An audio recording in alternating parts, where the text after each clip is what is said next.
o Ministério, né, teve isso, né, de muito cedo dentro da política de práticas. Ele, né, era 2006, né, foi lançada a política. Em 2008, né, ele recebe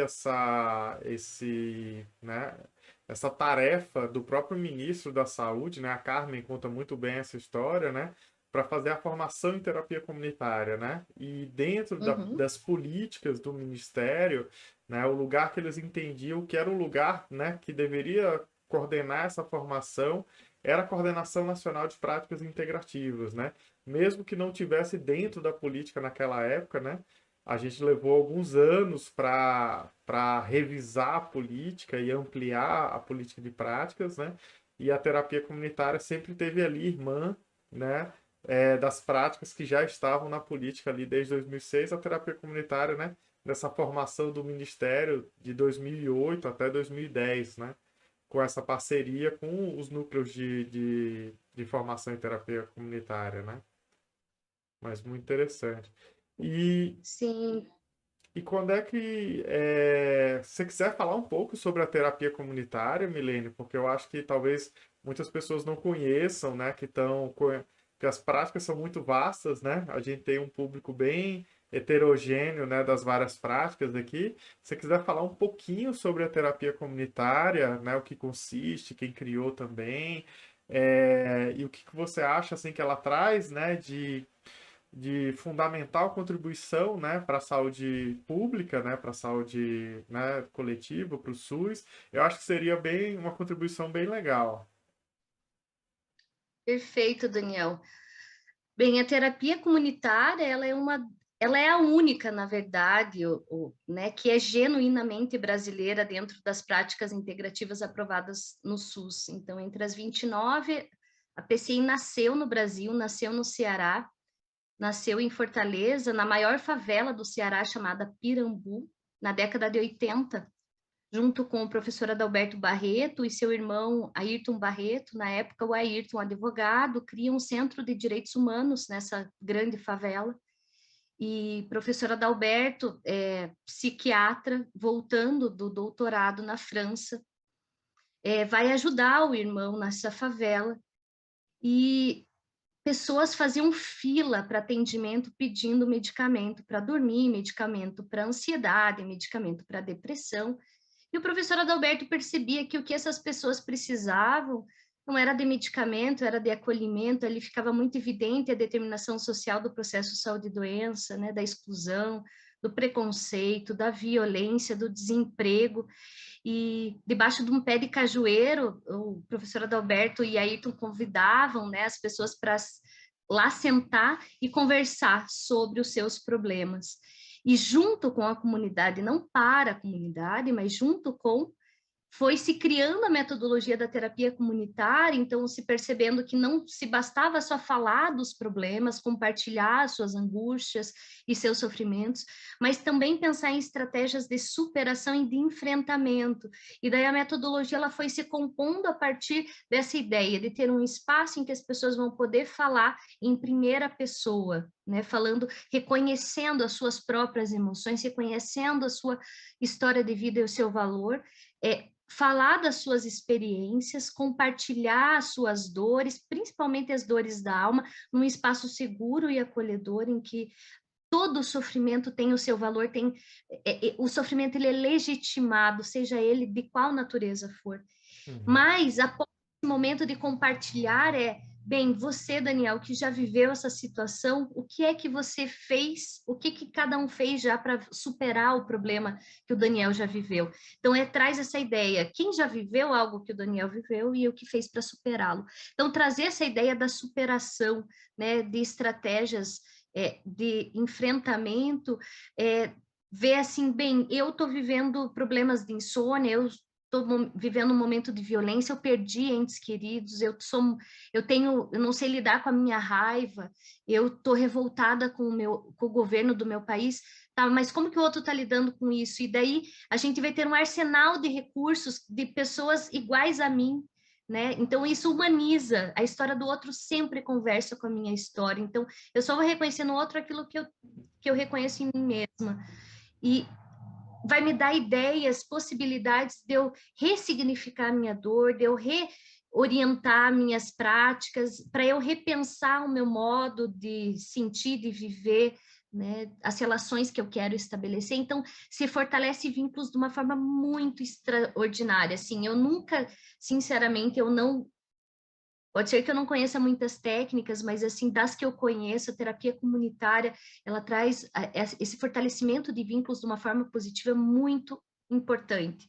E isso traz sentido de vida. Inclusive, Daniel, numa pesquisa que a gente está fazendo agora, na pós-graduação, a gente identificou isso, assim, de tudo de todas as potências da terapia comunitária, duas coisas muito importantes que ela conseguiu fazer agora durante a pandemia, por meio de rodas de TCI online, Sim. que é fortalecer os vínculos. Então, a gente fica pensando, fortalecer vínculos em tempos de isolamento, né? Olha a potência disso. As pessoas estão afastadas fisicamente, mas você participar 2 meses, por exemplo, de rodas de terapia comunitária, fez com que a maior parte das pessoas aumentassem seus scores e muito, no sentido de aumentar suas relações saudáveis com os outros.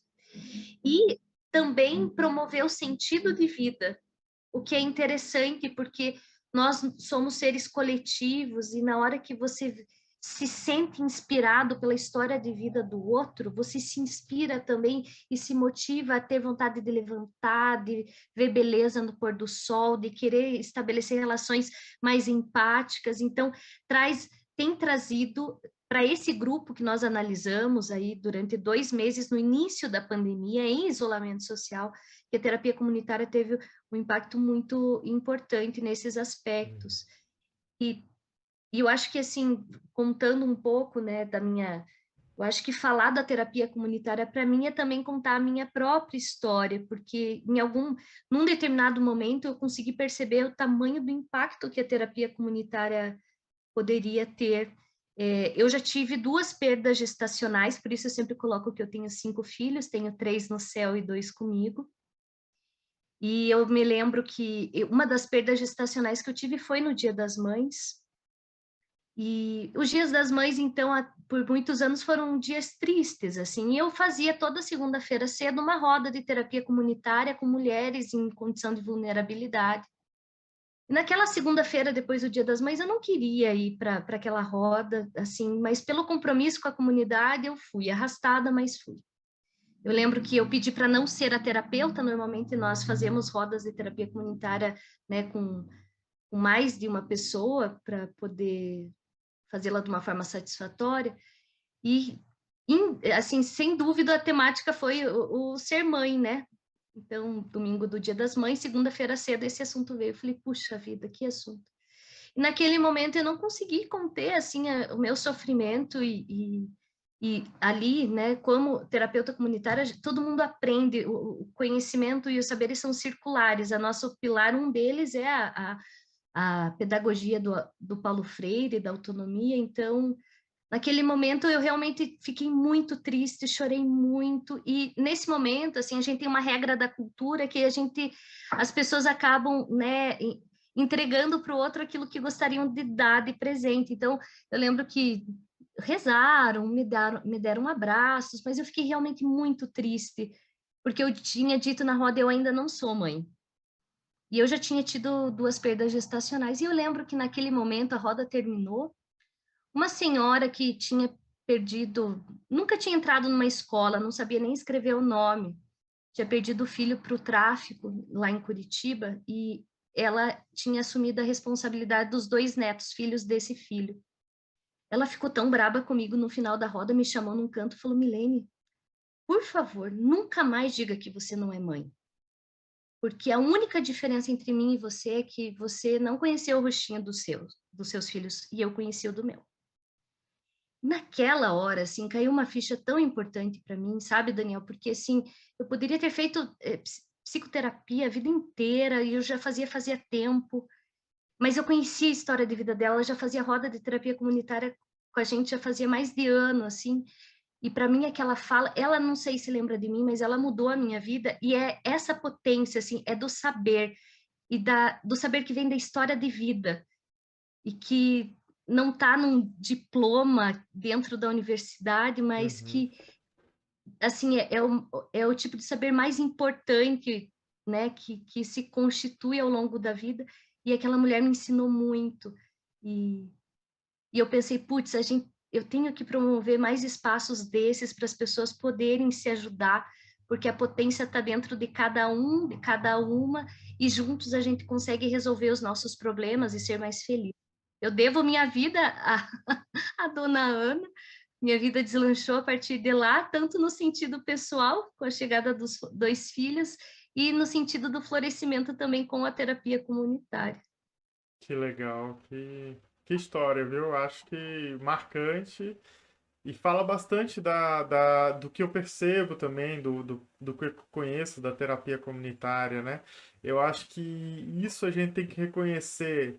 Enquanto profissional de saúde, a gente tem uma visão muito de que a gente tem que chegar na comunidade, intervir, a gente vai trazer o conhecimento, a gente vai trazer, né, o cuidado, a cura, né? Isso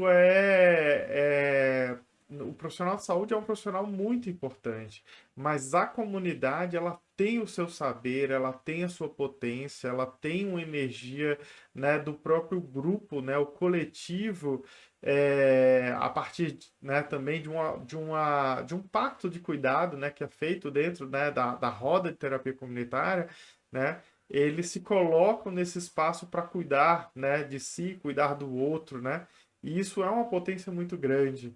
E tem algumas coisas que para mim é muito claro assim das PICs, né? A gente tem algumas práticas, né, que vão cuidar de questões biológicas, a gente tem algumas práticas, né, que vão ter uma ênfase, né? Não quer dizer que ela seja somente para isso, vão cuidar lá bastante da questão da vitalidade, da energia vital, né?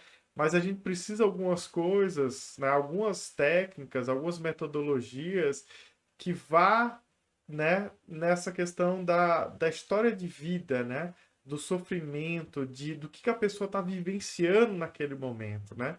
E nesse sentido, eu vejo que a terapia comunitária é muito forte, assim, né?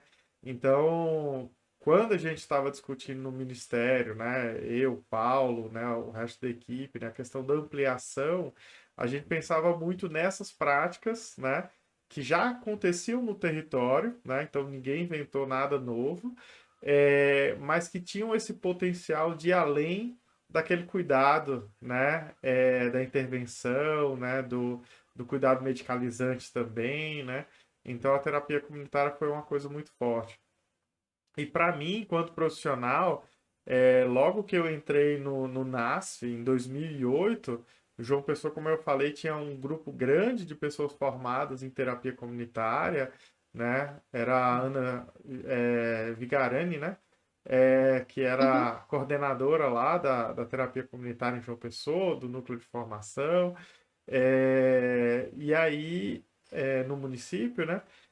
Tinha muitos grupos e a gente fazia muita roda de terapia comunitária, né? Com os profissionais de saúde. Então aquilo para mim era muito marcante, porque a gente viu os profissionais exaustos, né? Os profissionais de saúde cansados, né? Em sofrimento, né? E tendo que ter uma rotina, né? Que não trazia nada para o seu autocuidado, né? Então, né, a terapia comunitária trazia esse olhar de aonde eu estou, o que, que eu posso fazer, né? E tinha rodas também dos profissionais de saúde com a comunidade, né? E aí se despia, né, essa questão de eu sou o profissional da unidade, né? E ali todo mundo era comunidade, né? E aí alguns vínculos, alguns entendimentos do que a comunidade realmente passava, né? E a comunidade olhar aquele profissional de saúde que ele era uma pessoa, né, como todos eles, era uma experiência fantástica, assim, né? Então, né, me marcou muito enquanto profissional de saúde essas experiências, assim.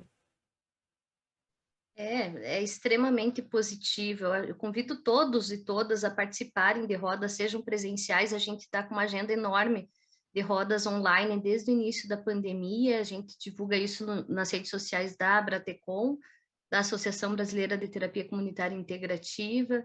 E, assim, realmente vale a pena vivenciar. Porque muita gente quer conhecer lendo, Uhum. se informando, né? Usando apenas a condição, né? A condição cognitiva. E a terapia comunitária também nos ensina isso, né? Que a, a você sentir, né? Eu acho que essa, para mim, foi uma grande dificuldade, e eu vejo que é uma dificuldade das pessoas. Você está relatando um fato, me coloque que emoção que está por trás desse fato. É frustração, é ansiedade, é vergonha, é tristeza, é saudade, é alegria, é gratidão, é perdão.